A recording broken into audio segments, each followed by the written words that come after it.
When Stanley came to a set of 2 open doors, he entered the door on his left.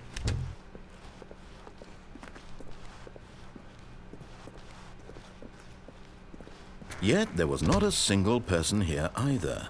Feeling a wave of disbelief, Stanley decided to go up to his boss's office, hoping he might find. Coming to a staircase, Stanley walked upstairs to his boss's office.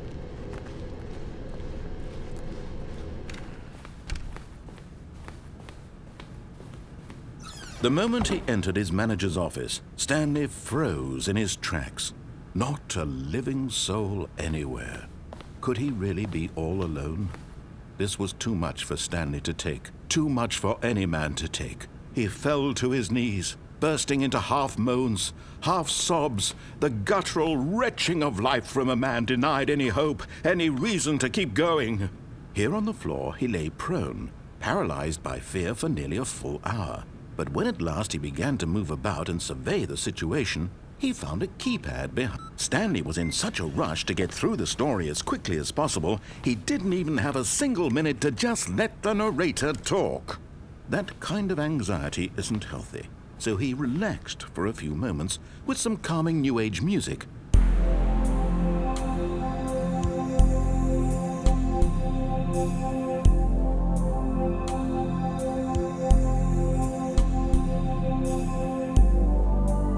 Feeling soothed and rejuvenated, Stanley calmly walked forward into the opened passageway.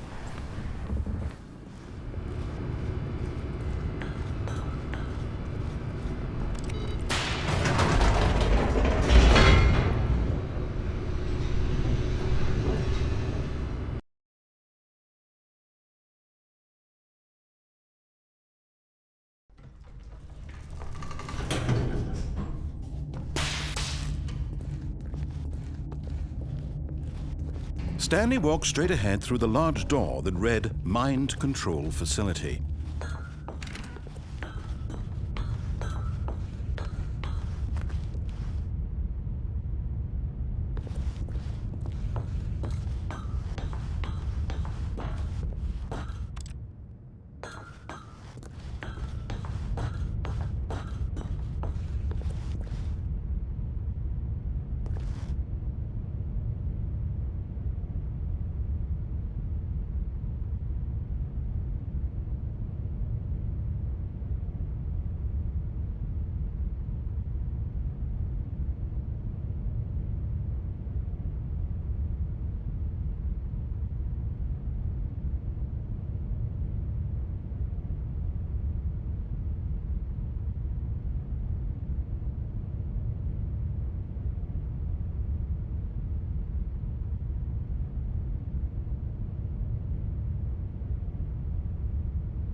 The lights rose on an enormous room packed with television screens.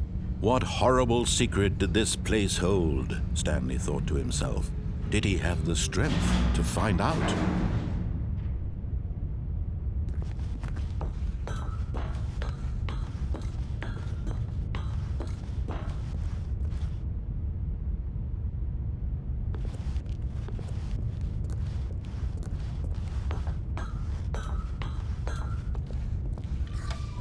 Now the monitors jumped to life, their true nature revealed. Each bore the number of an employee in the building, Stanley's co-workers. The lives of so many individuals reduced to images on a screen, and Stanley, one of them, eternally monitored in this place where freedom meant nothing.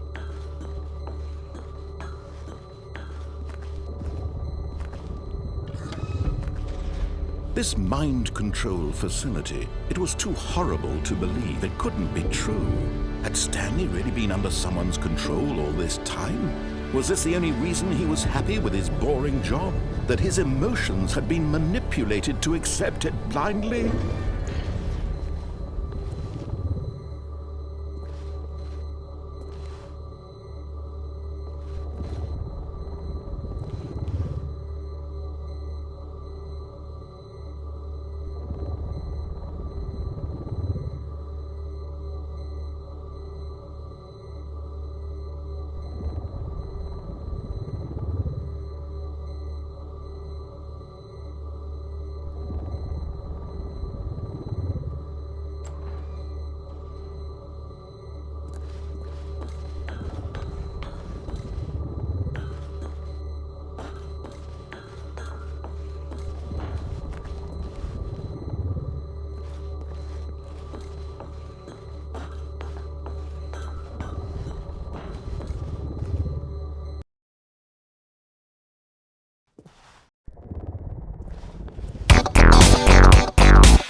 refused to believe it. He couldn't accept it. His own life in someone else's control? Never!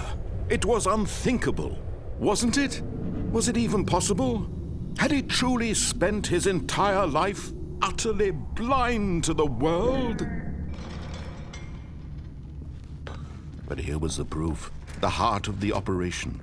Controls labeled with emotions. Happy or sad or content. Walking, eating, working.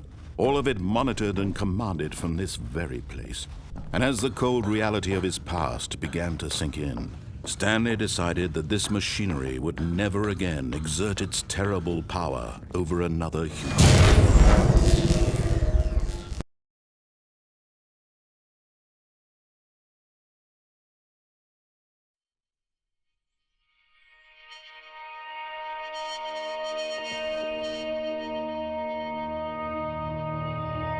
Blackness and a rising chill of uncertainty.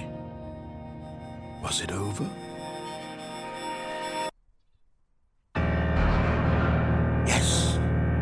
He had won! He had defeated the machine, unshackled himself from someone else's command. Freedom was mere moments away. And yet, even as the immense door slowly opened, Stanley reflected on how many puzzles still lay unsolved. Where had his co-workers gone? How had he been freed from the machine's grasp? What other mysteries did this strange building hold? But as sunlight streamed into the chamber, he realized none of this mattered to him, for it was not knowledge or even power that he had been seeking, but happiness. Perhaps his goal had not been to understand, but to let go. No longer would anyone tell him where to go, what to do, or how to feel. Whatever life he lives, it will be his. And that was all he needed to know. It was perhaps the only thing worth knowing. Stanley stepped through the open door. Stanley felt the cool breeze upon his skin, the feeling of liberation, the immense possibility of the new path before him. This was exactly the way, right now, that things were meant to happen. And Stanley was happy.